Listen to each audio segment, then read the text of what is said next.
வணக்கம் my dear மக்களே, welcome to Muthu mams channel.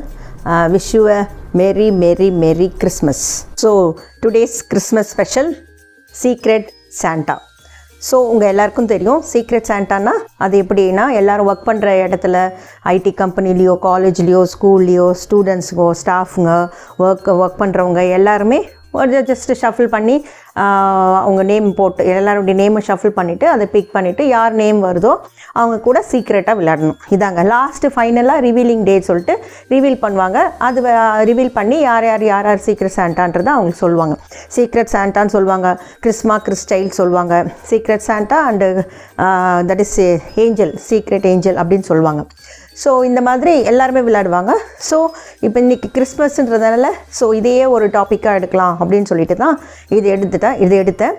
இந்த சீக்ரெட் சாண்டா விளையாடும் போது என்னென்ன ஃபன் அப்படின்றத நம்ம பார்ப்போம் அப்படின்றது தான். சும்மா அது எல்லாமே என்னுடைய எக்ஸ்பீரியன்ஸ், நான் பார்த்தது கேட்டது எல்லாம் இதில் ஷேர் பண்ணலான்னு இருக்கேன். ஸோ எங்கள் காலேஜில் சீக்ரெட் சாண்டா வரும்போது எல்லோரும் பிக் பண்ணாங்க. ஸோ நானும் பிக் பண்ணேன். பட் எனக்கு பிக் பண்ணும்போது வந்தது எங்களுடைய சிஸ்டர் செக்ரட்டரி தான், அவங்க நேம் தான் எனக்கு வந்தது. ஸோ வந்துட்டது பார்த்தேன். சரி, நான் எப்பயுமே கொஞ்சம் ஜாலியாக விளையாடுவேன்.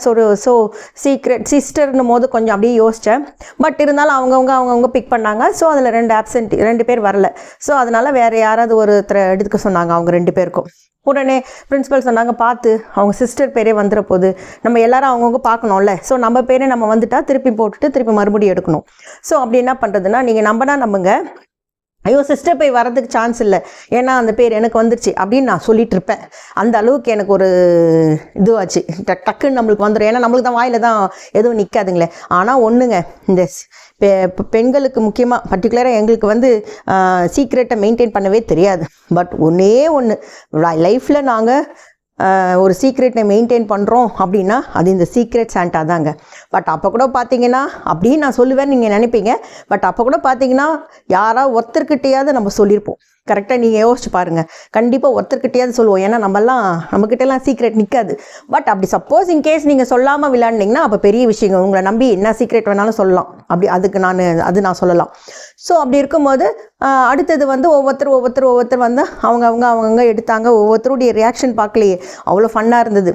சரி எடுத்துகிட்டு அதுக்கப்புறம் என்ன பண்ணாங்க, நெக்ஸ்ட் டேலேருந்து அவங்களுக்கு நம்ம கேம் ஆரம்பிக்கலாம். அவங்களுக்கு கிஃப்ட்டு கொடுக்கலாம், இல்லை அவங்களுக்கு எதாவது டாஸ்க்கு கொடுக்கலாம், இல்லை டேரான டாஸ்க் கொடுக்கலாம். ஸோ எது வேணால் கொடுக்கலாம். ஸோ அப்படி இருக்கும்போது பார்த்தீங்கன்னா நான் உட்காந்துட்டு இருக்கேன் ஸ்டாஃப் ரூமில். எதிரிலே ஒரு ஸ்டாஃப் போய் என்னுடைய பக்கத்தில் எதிரில் உட்காந்துட்டு இருக்குங்க ஸ்டாஃப் டேபிள் மேலே கிஃப்ட் வச்சுட்டு போனாங்க. ஸோ எனக்கு தெரிஞ்சிருச்சிங்களா அவங்க சீக்ரெட் ஏஞ்சல் யாருன்னு. ஸோ அது ஒரு ஃபன். நான் சொல்லிட்டேன், எனக்கு அவங்களுடைய நான் ஒரு நாள் ஃபுல்லாக அவங்கள வச்சுட்டு செய்துட்டு இருந்தேன். நீங்கள் என்கிட்ட நீங்கள் ஏஞ்சல் யார் எனக்கு தெரியும், நான் சொல்லிட்டோமா பட் இருந்தாலும் கவலைப்படாதீங்க, ரிவீல் பண்ண மாட்டேன் அப்படின்னு சொல்லிட்டு ஏமாற்றிட்டு இருந்தேன். இன்னொருத்தர் ஒரு ஸ்டூடெண்ட் என் டிபார்ட்மெண்ட் ஸ்டாஃபுக்கே ஒருத்தர் கொடுத்தாங்க. அந்த மேம் அதை வாங்கிட்டு சும்மா கேஷுவலையே யார் கொடுத்தது அப்படின்னு கேட்டால் அந்த ஸ்டூடெண்ட்டுக்கு என்னான்னு தெரியல. ஏன்னா ஸ்டூடெண்ட்ஸ்க்கும் இது தெரியும் சீக்ரெட் சாண்டான்றது என்னன்னு. அவள் என்னான்னு தெரியல, அவள் அழகாக விலாவரியாக இந்த மேம் இங்கேருந்து இதை என்கிட்ட கொடுத்து அமிச்சாங்கன்னு அப்பயே சொல்லிட்டு போயிட்டான். அதுக்கப்புறம் நான் போய் என்ன பண்ணேன், அந்த ஸ்டாஃபுக்கிட்ட போய் நீங்கள் தானே அவங்களுக்கு அந்த பொண்ணே ஸ்ட்ரைட்டாக சொல்லிட்டானா அவங்களுக்கு டக்குன்னு ஃபேஸ் மாறிச்சு. ஆனாலும் அதை சமாளிச்சுட்டு, இல்லை என்கிட்ட ஒருத்தர் கொடுக்க சொன்னாங்க, அதை தான் நான் கொடுத்தேன், நான் ஒன்றும் அவங்களுக்கு கிடையாது அப்படின்னாங்க. ஏங்க ஒருத்தர் ஸ்டூடெண்ட்டு யாராவது ஒருத்தர் கொடுக்க சொன்னாங்கன்னா அப்போ அவங்களே கொடுத்துட்ருக்கலாம்ல, அப்போயே அது ஸ்டூடெண்ட்கிட்ட கொடுத்து அனுப்பணும். ஸோ அதுவும் தெரிஞ்சு போச்சு. நான் கிளாஸுக்கு பொதுவாக ரவுண்ட்ஸ் போகும்போது கிளாஸ்க்குள்ளே போகும்போது ஒரு ஸ்டூடெண்ட் அப்படி வந்தான். நான் என்ன சொன்னேன், எங்கம்மா போயிருந்தேன் அப்படின்னு கேட்டால் அவள் எங்கிட்ட விலாவரியா, ma'am this ma'am Santa secret Santa ma'am, அவங்க ஏஞ்சலுக்கு இந்த கிஃப்ட்டை கொடுக்க சொன்னாங்க மேம், அதான் நான் கொடுத்துட்டு வந்தேன் அப்படின்ட்டு அதையும் சொல்லிட்டு போயிட்டான். இப்படியே ஒவ்வொருத்தரும் மாற்றி பண்ணிகிட்டு இருந்தாங்க. ஸோ அது ஒரு ஃபன்னியாக போச்சுங்க. அதுக்கப்புறம் யாருன்னா எனக்கு என்னுடைய சீக்ரெட் சாண்டா எனக்கு நிறைய டாஸ்க் வச்சாங்க. ஃபஸ்ட்டு வச்சதுன்னு என்ன தெரியுங்களா, you have to do a standup comedy with சாங்கா, ஐ மீன்ஸ் பாடிக்கிட்டே பாடணுமா, ப்ளஸ் நான் ஸ்டாண்டப் காமெடியும் பண்ணணுமா, அதுவும் லஞ்ச் பிரேக்கில் அப்படின்னு சொன்னாங்க. ஏங்க நான் பாடுறதே அது காமெடி மாதிரி தான் இருக்கும், எதுக்கு நான் 2 செய்யணும் அப்படின்னு சொல்லிட்டு லஞ்ச் டைமில் எல்லோரும் கேதர் ஆனவுடனே எல்லாருமா சேர்த்து நான் பாடிடுறேன், அதுவே ஸ்டாண்டப் காமெடி மாதிரி தான் சொல்லிட்டு கதவெல்லாம் மூடிட்டேன். ஏன்னா யாராவது ஓடிட்டாங்கன்னா என்ன பண்ணுறது, நம்ம பாட போகிறோமே அப்படின்னு சொல்லிட்டு அந்த பாட்டை ஆரம்பித்தேன். அது என்ன பாட்டு தெரியுங்களா? அது ஒன்றும் இல்லை, இஞ்சி ஈடு படகா அப்படின்னு சொல்லிட்டு 2 வரி பாடினேன். போட்டு நல்லா இருந்துச்சு, ஓகே ஃபைன் அப்படின்னு சொல்லிட்டு எல்லாரும் நீ ஸ்டாண்டப் காமெடியோட இந்த சிங்கிங் கூட பண்ணலாம், பாட்டு கூட பாட கூட செய்யலாம், உன் வாய்ஸ் நல்லா இருக்குது, அப்படி இருக்குது இப்படி இருக்குன்னாங்க. அது என்னவோ ஸ்டாண்டப் காமெடி நான் மிஸ் பண்ணதுனால அவங்க காமெடி பண்ணுறாங்களோ என்னவோ சரின்னு சொல்லிட்டு அது விட்டுட்டேன். அதுக்கப்புறம் என்னன்னா பிரின்சிபலுக்கு ஒரு டாஸ்க் ஏதோ வைக்கணுன்றதுனால என்னை கூப்பிட்டு போனாங்க. அவங்க எதிரில் நீங்கள் பாடியே ஆகணும் அப்படின்னு சொல்லிட்டு நான் போய் பிரின்சிபல் எதிரில் ஆரம்பித்து ஒன்றும் இல்லைங்க, இஞ்சி ஈடுபடகா அப்படின்னு சொல்லிட்டு அந்த மியூசிக் வருங்க பார்த்தீங்க, மறக்க மன கூடுதில்லையே அப்படின்னுங்க, அவ்வளோதான். அதுக்குள்ளே ma'am thank you ma'am thank you ma'am thank you மேம்னு முடிச்சிட்டாங்க. ஓகே ஃபைன், நம்ம வாய்ஸ் எவ்வளோ நல்லா இருக்குன்னு அப்போ எனக்கு புரிஞ்சிடுச்சு. சரின்னு சொல்லிட்டு அதுவும் முடிச்சிட்டோம். சரிட்டு இப்படி மாற்றி ஒவ்வொருத்தரும் ஒவ்வொரு டாஸ்க் கொடுத்துட்டு ஒவ்வொருத்தர் டேரெல்லாம் கொடுத்துட்டு இருந்தாங்க. எல்லாரும் அதை செய்துக்கிட்டு இருந்தாங்க. அதுக்கப்புறம் எனக்கு வந்து you are so beautiful, so elegant, looking like a wow அப்படின்னு சொல்லிட்டு நான் பார்க்குறவங்கெல்லாம் சொல்லிட்டு இருக்கணுமா, பார்க்குறவங்கெல்லாம் என்ன சொன்னால் ஒரு சந்தோஷமாக இருக்குங்க, நான் எல்லாரையும் பார்க்குறவங்களாம் நான் சொல்லணுமா. சரி என்ன பண்ணுறது, சரின்னு சொல்லிட்டு அதுக்கும் என்ன பண்ணேன், பார்க்குறவங்களாம் ஏன் சொல்லுவானே அப்படின்னு சொல்லிட்டு லஞ்ச் டைமில் எல்லோரும் சேர்த்து உட்கார வச்சுட்டு ஒன்றா சேர்த்து அதை ஒரு பாட்டு பாடிட்டேன், முடிஞ்சு போச்சு. ஸோ இதே மாதிரி அடுத்தது இந்த சீக்ரெட் சாண்டா இந்த காலேஜில் எப்படின்னா, நான் வந்து பொதுவாக என் ஹோம் டவுனில் ஒரு காலேஜில் ஒர்க் பண்ணும்போது சாண்டாவே நான் ரோல் ப்ளே பண்ணேன். ஸோ அது வந்து எப்படின்னா, ஆக்சுவலாக நான் ஜாயின் பண்ண புதுசுலேயே எனக்கு அந்த டாஸ்க் கொடுத்தாங்க, அட்மீன் அந்த இது கொடுத்தாங்க. ஸோ எனக்கு தெரியாது, நான் எல்லாருக்கும் ஃபோனை போட்டு இந்த மாதிரி சாண்டாவுடைய காஸ்டியூம் இருக்கா, சாண்டா காஸ்டியூம் இருக்கான்னு கேட்டேன். எல்லாரும் என்கிட்ட இல்லை உங்ககிட்ட இல்லை நாங்கள். அப்புறமா ஒரு மேம் நல்லா எக்ஸ்பீரியன்ஸ் ஸ்டாஃப், அவங்ககிட்டே ஃபோன் பண்ணி கேட்டால் அவங்க ஐயோ எல்லாருக்கிட்ட இப்படி தான் கேட்டுக்கிட்டு இருக்கியா, அதுவே சீக்ரெட் டாஸ்க் தான், நீ யாருன்னு சொல்லவே கூடாது, நாளைக்கு நீ உன்னை பார்த்து எல்லாரும் அவங்களே கெஸ் பண்ணுவாங்க, அது ஒரு ஃபன்னாக இருக்கும், நீ யார்கிட்டையும் கேட்காதன்னாங்க. அஜ்ஜோ அப்படின்னு சொல்லிட்டு கடைசியில் காஸ்டியூம் வந்து காலேஜ்லேயே இருக்கும், நீ அதே போட்டுக்கலாம் அப்படின்னாங்க. சரி நான் அதே போட்டுக்கிட்டு வந்து எல்லாம் பண்ணிவிட்டு சாக்லேட்லாம் போட்டு தூக்கி போட சொன்னாங்க, நல்லா ஜாலியாக இருந்தது. ஸோ பண்ணிவிட்டு அதுக்கப்புறம் யாருன்னா எல்லாரும் கோரஸாக பிசிஏ டிபார்ட்மெண்ட்டாங்க. அது எப்படிப்பானா, ஒரு கால் நம்ம நேற்று ஃபோன் பண்ணி கேட்டோமே, அதை நான் கொஞ்சம் அப்படியே டைவர்ட் பண்ணிட்டேன். மறுநாள் காலில் வந்து நான் வந்து மற்றவங்க ஒருத்தர் கேட்டாங்க, என்கிட்ட இல்லை அதான் உங்ககிட்ட கேட்டேன் அப்படின்னு சொன்னாங்க. ஆனால் அவங்க புரிஞ்சுக்கிட்டாங்கன்னு வைங்க. ஸோ அதை வச்சு நம்ம தான் கண்டுபிடிச்சிட்டாங்களோ அப்படின்னு நினச்சா எல்லாரும் இல்லை நீ சாக்லேட் போடும்போது எல்லாம் உன்னுடைய டிபார்ட்மெண்ட் சைட்லேயே சாக்லேட்டை தூக்கி போட்டேன் அப்படின்னாங்க. ஐயோ, அந்த சாண்டாவுடைய ஃபேஸ் மாஸ்க்கு போட்டோடனே எனக்கு கண்ணும் தெரியல, மூச்சும் விட முடியல, நடந்து வர முடியல, என்னை பிடிச்சிக்கிட்டு தாங்க வந்தாங்களே. அப்படி இருக்கும்போது நான் எப்படிங்க எங்கள் டிபார்ட்மெண்ட் தேடி கண்டுபிடிச்சி அதில் சாக்லேட் போடுவேன். அது சும்மா ஒரு பிளாங்காக தூக்கி போட்டேன், அது வந்து என் டிபார்ட்மெண்ட் சைடே போயிருக்கு போல், அதை வச்சு என்னை கண்டுபிடிச்சிட்டேன் அப்படின்னு சொன்னாங்க. அதுக்கப்புறம் நிறைய பேர் இடத்துல டாஸ்க்குன்னு சொல்லிட்டு யாராவது யார்கிட்டேருந்து அவங்க டேபிள் மேலேருந்து இருக்கிற ஏதாவது ஒரு பொருளை நீங்கள் எடுத்துக்கலாம், பட் அது காஸ்ட்லி ஐட்டமாக இருக்கக்கூடாது அப்படின்னெல்லாம் ஒரு டாஸ்க் வச்சுருந்தாங்க. ஸோ இது வந்து சீக்ரெட் அண்ட் சாண்டான்றதுடைய main reason or secret behind that is எல்லாருக்கிட்டையும் பேசி எல்லாருக்கிட்டையும் பழகணும், நல்லா இன்ட்ராக்டாக இருக்கணும் அப்படின்றது தான் இந்த டாஸ்க்கு. பட் எனியோ இந்த டாஸ்க்கு வந்து நல்லா ஜாலியாக போச்சுன்னு தான் சொல்லணும். அதே மாதிரி இந்த கிஃப்ட் அனுப்பும் போது ஏதாவது ஒரு டாஸ்க்கோ இல்லை ஏதாவது எழுதி அனுப்புவோம் இல்லைங்க, வித் லவ் பிளெஸ்ஸிங் அப்படின்ட்டு.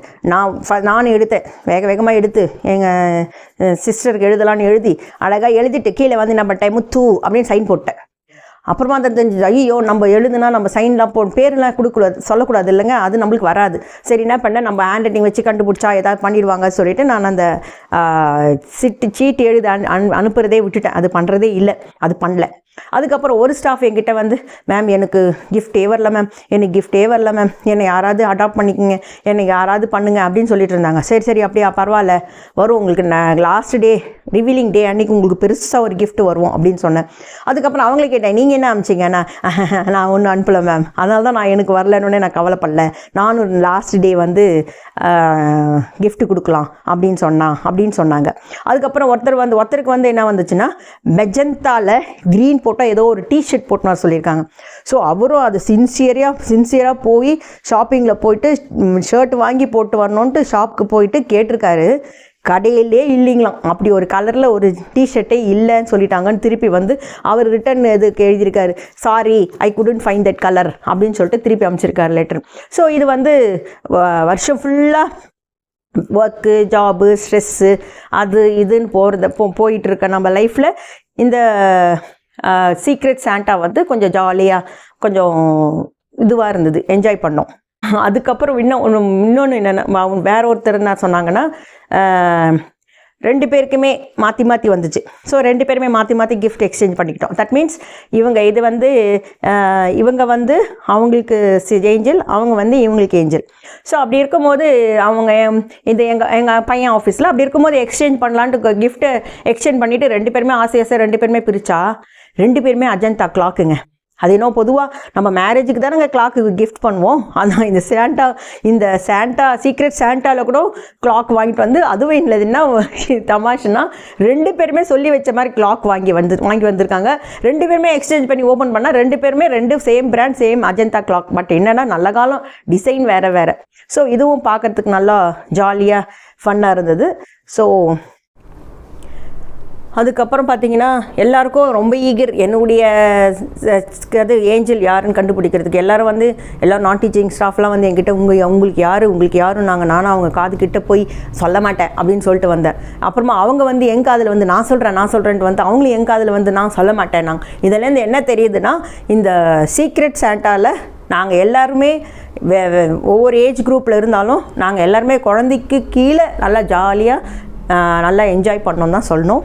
ஸோ இதில் ஹைலைட் என்னன்னு தெரியுங்களா, என்னுடைய சீக்ரெட் சாண்டா யாருன்னு கேட்டிங்கன்னா, யாருன்னா நான் ஷாக் ஆகிட்டேங்க. நான் எல்லாரையும் டவுட் பண்ணேன்.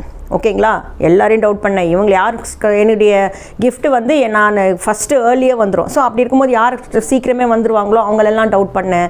இவங்கள டவுட் பண்ணேன், ஆஃபீஸ் ஸ்டாஃபை டவுட் பண்ணேன், நான் டீச்சிங் ஸ்டாஃபை நான் டவுட் பண்ணேன், எல்லாரையும் பண்ணேங்க.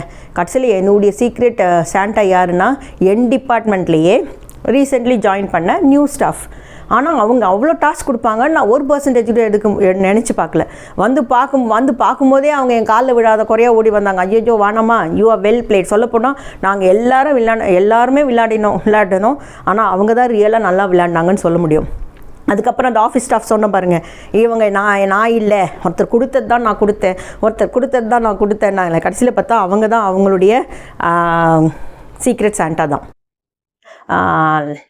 லைஃப்பில் சீக்ரெட் சாண்டா அப்படின்றது வந்து நம்ம லைஃப்பில் கிஃப்டாக வந்த மாதிரி இந்த 2024ம் நம்ம இந்த சாண்டா வந்து நம்ம எல்லாருக்குமே மனசுக்கு சந்தோஷம் கொடுக்கக்கூடிய அளவுக்கு ஏதாவது ஒரு நல்ல பெரிய கிஃப்டாக கொடுக்கணுன்னு இந்த கிறிஸ்மஸ் அன்னைக்கு நான் ப்ரே பண்ணிக்கிறேன்.